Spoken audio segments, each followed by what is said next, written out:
Antologi Pembacaan Firman Tuhan yang Maha Kuasa.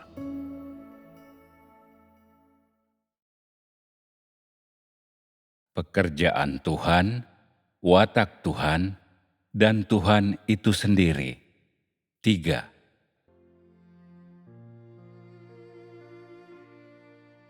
Selanjutnya kita akan melihat sebuah perumpamaan yang disampaikan Tuhan Yesus pada zaman kasih karunia. 3. Perumpamaan tentang domba yang hilang. Matius 18 ayat 12-14. Bagaimana menurutmu?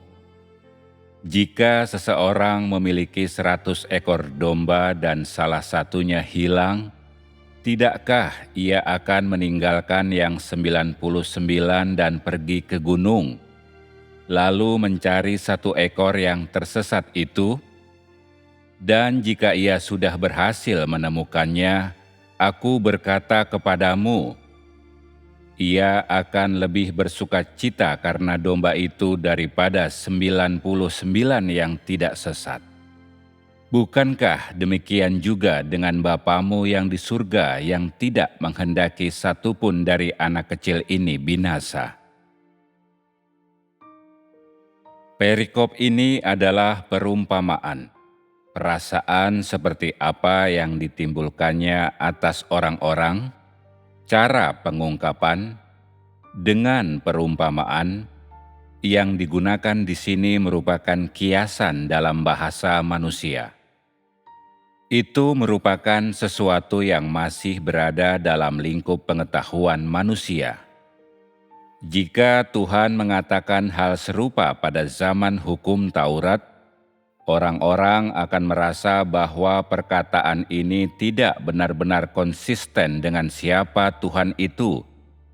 Tetapi ketika Anak Manusia menyampaikan perikop ini pada zaman kasih karunia, itu terasa menghibur, hangat, dan akrab bagi orang-orang.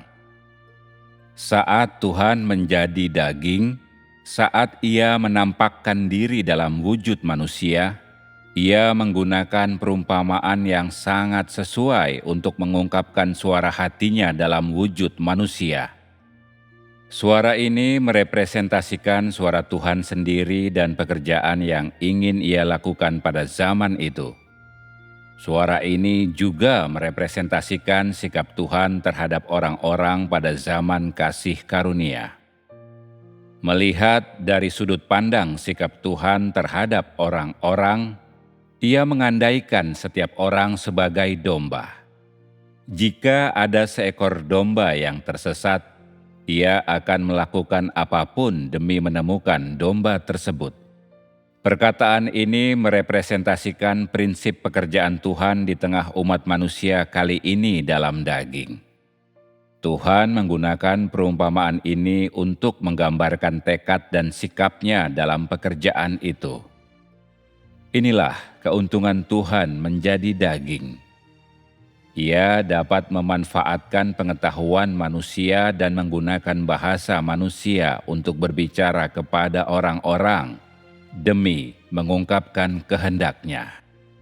Ia menjelaskan atau menerjemahkan bagi manusia bahasa ilahinya yang dalam dan sukar dipahami orang-orang ke dalam bahasa manusia melalui cara yang manusiawi. Ini membantu orang-orang memahami kehendak-Nya dan mengetahui apa yang ingin Ia lakukan. Ia juga bisa bercakap-cakap dengan orang-orang dari sudut pandang manusia, menggunakan bahasa manusia, dan berkomunikasi dengan orang-orang dengan cara yang mereka pahami. Ia bahkan dapat berbicara dan bekerja dengan menggunakan bahasa dan pengetahuan manusia supaya orang-orang dapat merasakan kebaikan dan kedekatan Tuhan, supaya mereka dapat memahami isi hatinya. Apa yang engkau semua lihat dalam hal ini? Bahwa tidak ada ketidakleluasaan dalam perkataan dan tindakan Tuhan? Dari sudut pandang orang-orang, tidak mungkin Tuhan bisa menggunakan pengetahuan, bahasa, ataupun cara bicara manusia untuk membahas apa yang ingin Tuhan sendiri sampaikan, pekerjaan yang ingin Ia lakukan, atau mengungkapkan kehendaknya sendiri. Ini adalah pemikiran yang keliru. Tuhan menggunakan perumpamaan seperti ini agar orang-orang bisa merasakan kenyataan dan ketulusan Tuhan dan melihat bagaimana sikapnya terhadap orang-orang pada masa itu. Perumpamaan ini menyadarkan dari mimpi orang-orang yang telah lama hidup di bawah hukum Taurat untuk waktu yang panjang. Dan ini juga mengilhami generasi demi generasi manusia yang hidup di zaman kasih karunia. Dengan membaca perikop perumpamaan ini, orang-orang mengetahui ketulusan Tuhan dalam menyelamatkan manusia dan memahami pentingnya umat manusia dalam hati Tuhan. Mari kita melihat kembali kalimat terakhir dari perikop ini. Bukankah demikian juga dengan Bapamu yang di surga yang tidak menghendaki satupun dari anak kecil ini binasa? Apakah ini kata-kata Tuhan Yesus sendiri, ataukah ini perkataan Bapa yang di surga? Selintas, terdengar seperti Tuhan Yesus sendiri yang sedang berbicara, tetapi kehendaknya merepresentasikan kehendak Tuhan itu sendiri. Karenanya Ia berkata, "Bukankah demikian juga dengan Bapamu yang di surga yang tidak menghendaki satupun dari anak kecil ini binasa?" Orang-orang pada masa itu hanya mengakui Bapa yang di surga sebagai Tuhan, sedangkan orang ini yang sedang berada di hadapan mata mereka hanyalah utusan yang dikirim olehnya, dan ia tidak dapat merepresentasikan Bapa yang di surga. Itulah sebabnya Tuhan Yesus harus mengatakan juga kalimat itu, sehingga mereka dapat benar-benar merasakan kehendak Tuhan bagi manusia dan merasakan autentisitas dan keakuratan hal-hal yang Ia katakan. Meskipun ini adalah hal yang sederhana untuk dikatakan, penyampaiannya begitu syarat akan kepedulian dan mengungkapkan kerendah hatian serta kerahasiaan Tuhan Yesus. Tidak peduli apakah Tuhan menjadi daging atau apakah Ia bekerja dalam alam roh, Ia yang paling mengenal hati manusia dan paling mengerti apa yang mereka butuhkan, apa yang mereka khawatirkan, apa yang paling membingungkan mereka, sehingga Ia menambahkan satu kalimat tersebut. Kalimat ini menyoroti sebuah masalah yang tersembunyi dalam diri umat manusia. Orang-orang merasa ragu akan perkataan anak manusia. Dengan kata lain, saat Tuhan Yesus berbicara, Ia mesti menambahkan, "Bukankah demikian juga dengan Bapamu yang di surga yang tidak menghendaki satupun dari anak kecil ini binasa?" Hanya dengan cara demikian perkataannya dapat berbuah, membuat orang-orang percaya akan keakuratannya dan yakin bahwa perkataannya itu dapat dipercaya. Ini menunjukkan bahwa ketika Tuhan hadir dalam wujud anak manusia, Tuhan dan umat manusia memiliki hubungan yang sangat canggung, dan bahwa situasi yang dihadapi anak manusia sangatlah memalukan. Ini juga menunjukkan betapa tidak berartinya status Tuhan Yesus di tengah umat manusia pada waktu itu. Ketika Ia mengatakan ini, Ia sebenarnya sedang menyampaikan kepada orang-orang, "Tenang saja. Perkataan ini tidak merepresentasikan apa yang ada di dalam hatiku sendiri, tetapi itu adalah kehendak Tuhan yang ada di dalam hati engkau semua." Bagi umat manusia, bukankah ini suatu hal yang ironis? Meskipun Tuhan yang bekerja dalam daging memiliki banyak keuntungan yang tidak Ia miliki dalam pribadinya, Ia mesti tahan menanggung keraguan dan penolakan mereka, serta ketidakpekaan dan kebodohan mereka. Dapat dikatakan bahwa proses pekerjaan anak manusia merupakan proses mengalami penolakan manusia, sekaligus proses mengalami perlawanan manusia terhadapnya. Lebih dari itu, ini merupakan proses bekerja untuk terus-menerus memenangkan kepercayaan umat manusia dan menaklukkan manusia melalui apa yang ia miliki dan siapa ia, melalui esensinya sendiri. Tidak begitu tepat untuk melihatnya sebagai peperangan Tuhan yang berinkarnasi melawan iblis. Lebih tepatnya, Tuhan menjadi manusia biasa dan memulai sebuah pergumulan bersama mereka yang mengikutinya. Dan dalam pergumulan ini anak manusia menyelesaikan pekerjaannya dengan kerendah hatiannya, dengan apa yang ia miliki dan siapa ia, dengan kasih dan hikmatnya.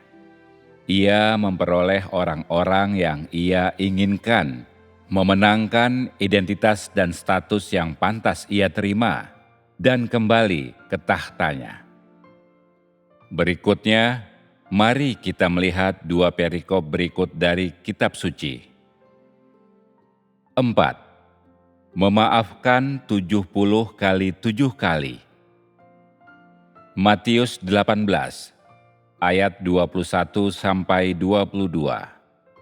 Lalu datanglah Petrus kepadanya dan berkata, "Tuhan, berapa kali aku harus mengampuni saudaraku jika ia bersalah kepadaku dan aku mengampuninya? Sampai 7 kali?"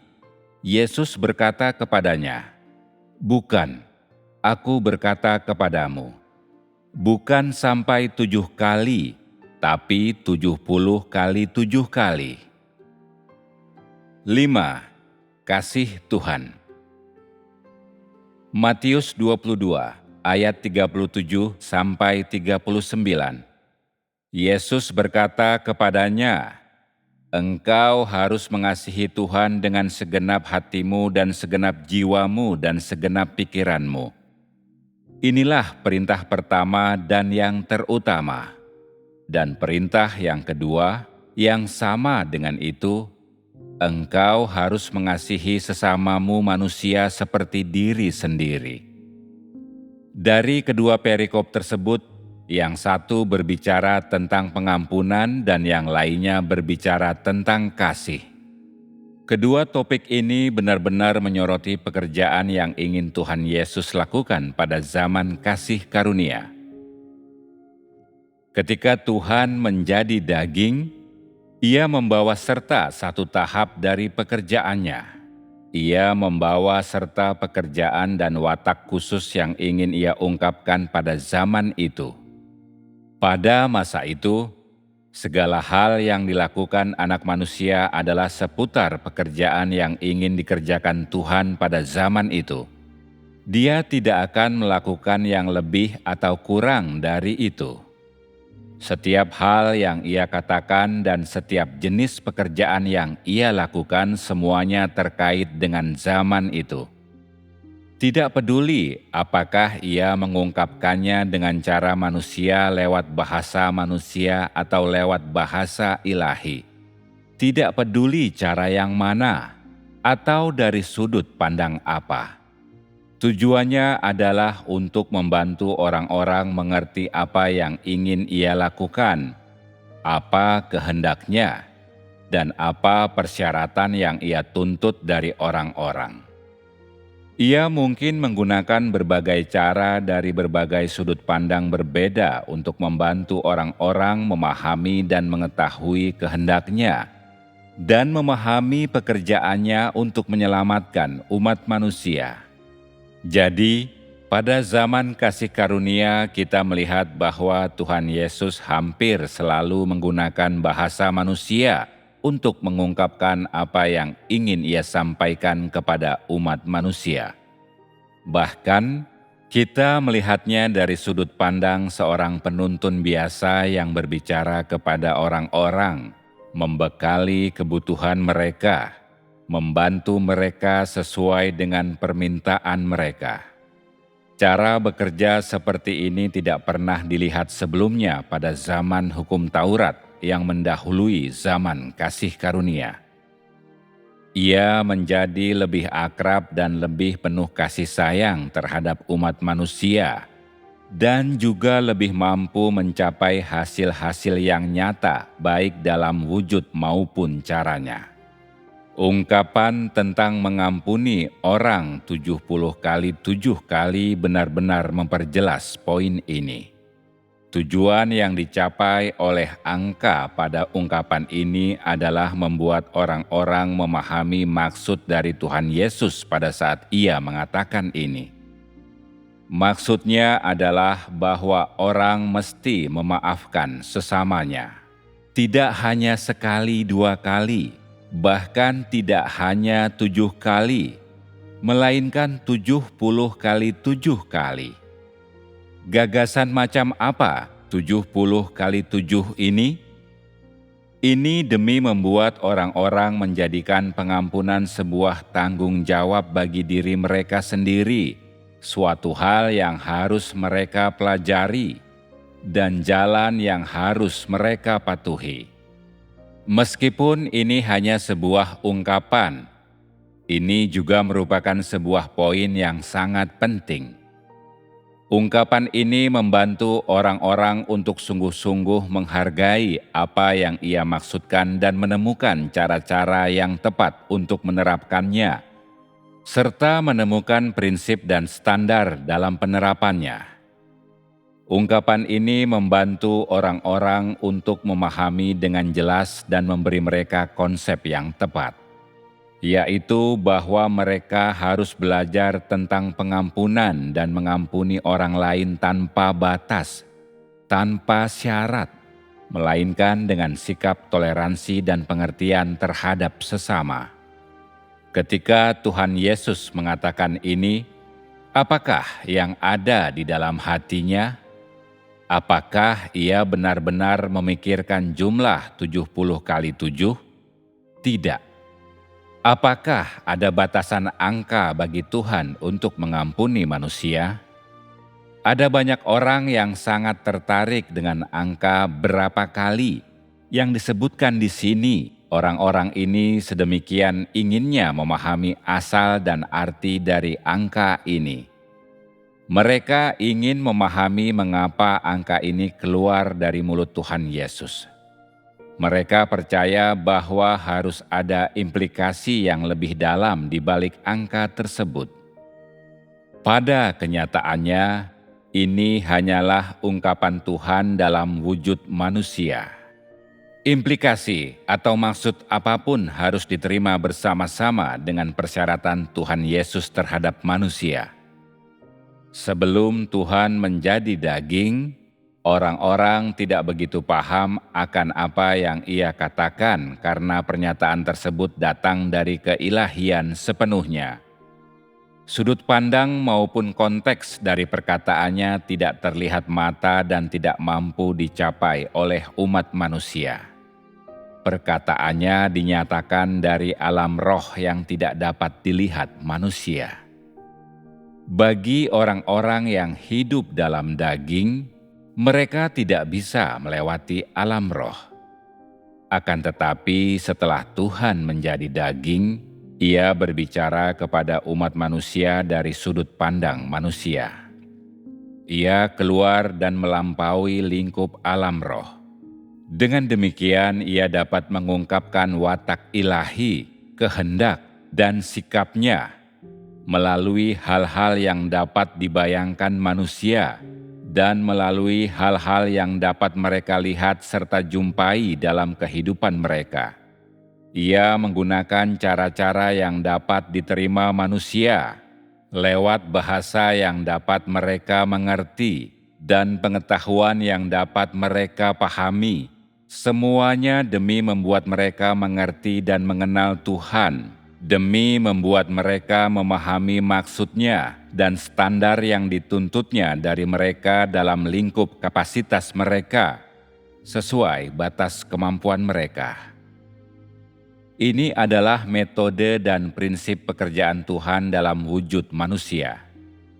Meskipun cara-cara dan prinsip Tuhan ketika bekerja dalam daging sebagian besar dapat tercapai dengan atau melalui wujud manusia, cara-cara tersebut benar-benar mencapai hasil yang tidak dapat dicapai dengan bekerja secara langsung dalam keilahian. Pekerjaan Tuhan dalam wujud manusia bersifat lebih nyata, autentik, dan terarah. Metode yang ia gunakan lebih fleksibel dan dalam bentuk yang melampaui zaman hukum Taurat. Selanjutnya, mari kita membahas tentang mengasihi Tuhan dan mengasihi sesamamu layaknya mengasihi dirimu sendiri. Apakah ini sesuatu yang diungkapkan secara langsung dalam keilahian? Tentu saja tidak. Ini adalah segala hal yang disampaikan Anak Manusia dalam wujud manusia. Hanya manusia yang mengatakan hal seperti, "Kasihilah sesamamu seperti dirimu sendiri." Mengasihi orang lain sama dengan menyayangi nyawamu sendiri. Dan hanya manusia yang akan berbicara dengan cara seperti ini. Tuhan tidak pernah berbicara dengan cara demikian. Paling tidak, Tuhan tidak memiliki bahasa sejenis ini dalam keilahiannya karena Ia tidak membutuhkan prinsip semacam ini, yakni kasihilah sesamamu seperti dirimu sendiri, untuk mengatur kasih-Nya bagi umat manusia. Karena kasih Tuhan kepada umat manusia merupakan pengungkapan yang wajar dari apa yang Ia miliki dan siapa Ia. Kapankah engkau semua pernah mendengar Tuhan mengatakan, "Aku mengasihi manusia layaknya aku mengasihi diriku sendiri," karena kasih itu sendiri ada dalam esensi Tuhan dan ada dalam apa yang Ia miliki dan siapa Ia. Kasih Tuhan bagi umat manusia dan cara Ia memperlakukan orang-orang dan sikap-Nya, semua itu merupakan pernyataan dan pengungkapan yang wajar dari watak-Nya. Ia tidak perlu secara sengaja melakukan hal ini dengan menggunakan cara tertentu, atau secara sengaja mengikuti metode atau kode moral tertentu untuk bisa mengasihi sesamanya seperti dirinya sendiri. Ia sudah memiliki esensi semacam ini. Apa yang engkau lihat dalam hal ini? Ketika Tuhan bekerja dalam wujud manusia, banyak cara, perkataan, dan kebenarannya diungkapkan dalam cara yang manusiawi. Tetapi pada saat yang sama watak Tuhan, apa yang Ia miliki dan siapa Ia, serta kehendak-Nya diungkapkan agar orang-orang bisa mengetahui dan memahaminya. Apa yang mereka ketahui dan pahami memang merupakan esensinya, serta apa yang Ia miliki dan siapa Ia, yang merepresentasikan identitas dan status inheren Tuhan itu sendiri. Dengan kata lain, Anak Manusia dalam daging mengungkapkan watak dan esensi inheren Tuhan itu sendiri dengan cara yang sebaik dan seakurat mungkin. Wujud manusia dari Anak Manusia bukan hanya tidak menjadi penghalang atau rintangan bagi komunikasi dan interaksi manusia dengan Tuhan yang di surga, tetapi wujud manusia ini justru menjadi satu-satunya saluran dan jembatan bagi umat manusia untuk terhubung dengan Tuhan segala ciptaan. Pada titik ini, tidakkah engkau semua merasakan bahwa ada banyak kesamaan antara sifat dan metode pekerjaan yang dilakukan oleh Tuhan Yesus pada zaman kasih karunia dengan tahap pekerjaannya yang sekarang? Tahap pekerjaan yang sekarang juga menggunakan banyak bahasa manusia untuk mengungkapkan watak Tuhan dan menggunakan banyak bahasa dan cara-cara dari kehidupan sehari-hari manusia, juga pengetahuan mereka untuk mengungkapkan kehendak Tuhan itu sendiri. Begitu Tuhan telah menjadi daging, tidak peduli apakah ia berbicara dari sudut pandang manusiawi atau ilahi, banyak dari perkataan dan cara pengungkapannya dilakukan melalui media bahasa dan cara-cara manusia. Artinya, ketika Tuhan menjadi daging, ini merupakan peluang terbaik bagimu untuk menyaksikan kemahakuasaan Tuhan dan hikmat-Nya, dan mengenal setiap aspek nyata dari Tuhan. Ketika Tuhan menjadi daging, dalam pertumbuhannya menjadi dewasa, ia belajar, menjadi paham, dan mengerti sejumlah pengetahuan, akal sehat, bahasa, serta cara-cara pengungkapan manusia. Tuhan yang berinkarnasi memiliki segala hal yang berasal dari umat manusia yang telah diciptakannya. Hal-hal ini menjadi alat bagi Tuhan dalam daging untuk mengungkapkan watak dan keilahiannya, serta memungkinkannya menjadikan pekerjaannya lebih bisa diterapkan, lebih autentik, dan lebih akurat ketika ia bekerja di tengah umat manusia, dari sudut pandang manusia dan menggunakan bahasa manusia. Ini menjadikan pekerjaannya lebih mudah dicerna dan dipahami oleh orang-orang, dan dengan demikian mencapai hasil yang Tuhan inginkan. Bukankah lebih praktis bagi Tuhan untuk bekerja dalam wujud daging seperti ini? Bukankah ini hikmat Tuhan? Ketika Tuhan menjadi daging, ketika wujud daging Tuhan bisa memikul pekerjaan yang ingin Ia laksanakan, inilah waktunya ketika Ia secara nyata mengungkapkan watak dan pekerjaannya. Ini juga adalah waktu ketika Ia bisa secara resmi memulai pelayanannya sebagai anak manusia. Ini artinya bahwa tidak ada lagi jurang antara Tuhan dan manusia, bahwa Tuhan akan segera menghentikan pekerjaannya berkomunikasi melalui para utusan, dan bahwa Tuhan sendiri mampu secara pribadi mengungkapkan seluruh firman dan pekerjaannya dalam daging sesuai yang Ia inginkan. Ini juga berarti bahwa orang-orang yang diselamatkan Tuhan berada lebih dekat dengannya, bahwa pekerjaan pengelolaannya telah memasuki wilayah baru, dan bahwa seluruh umat manusia akan diperhadapkan pada era yang baru. Setiap orang yang telah membaca Alkitab tahu bahwa banyak hal terjadi saat kelahiran Tuhan Yesus. Yang paling luar biasa adalah bahwa Ia diburu oleh raja para iblis, yang bahkan sampai membantai semua anak-anak berusia 2 tahun atau kurang di wilayah tersebut. Jelaslah bahwa Tuhan mengambil risiko besar dengan menjadi daging di tengah manusia. Harga mahal yang Ia bayar demi menyelesaikan pengelolaannya untuk menyelamatkan umat manusia juga jelas terlihat. Harapan besar yang dimiliki Tuhan atas pekerjaannya di tengah umat manusia dalam wujud daging juga jelas terlihat. Ketika wujud daging Tuhan mampu memikul pekerjaan di tengah umat manusia, bagaimanakah perasaannya?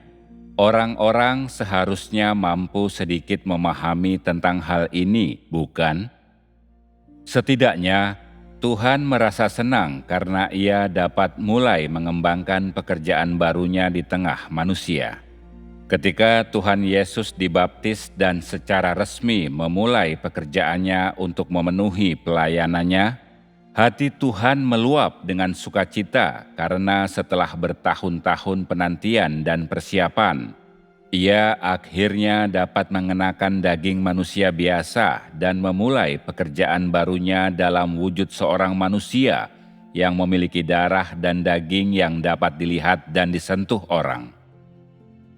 Ia akhirnya dapat berbicara muka ke muka dan hati ke hati dengan orang-orang melalui identitas seorang manusia.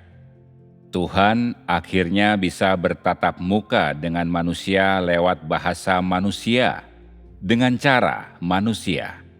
Ia bisa membekali umat manusia, mencerahkan mereka, dan membantu mereka dengan menggunakan bahasa manusia. Ia bisa bersantap di meja yang sama dan tinggal dalam ruang yang sama dengan mereka. Ia juga bisa melihat manusia, melihat hal-hal, dan melihat segalanya dengan cara yang sama dengan cara manusia melihat lewat mata mereka sendiri. Bagi Tuhan, ini sudah merupakan kemenangan pertama dari pekerjaannya dalam daging. Dapat dikatakan juga bahwa ini merupakan pencapaian dari sebuah pekerjaan besar. Ini tentunya merupakan hal yang paling membahagiakan Tuhan. Saat itu adalah pertama kalinya Tuhan merasakan kesenangan dalam pekerjaannya di tengah manusia. Seluruh peristiwa tersebut begitu nyata dan alamiah, dan kesenangan yang Tuhan rasakan begitu autentik. Bagi umat manusia, setiap kali tahapan baru dari pekerjaan Tuhan tercapai, dan setiap kali Tuhan merasa puas, itu adalah saat manusia dapat menjadi semakin dekat dengan Tuhan, dan saat mereka semakin dekat dengan keselamatan.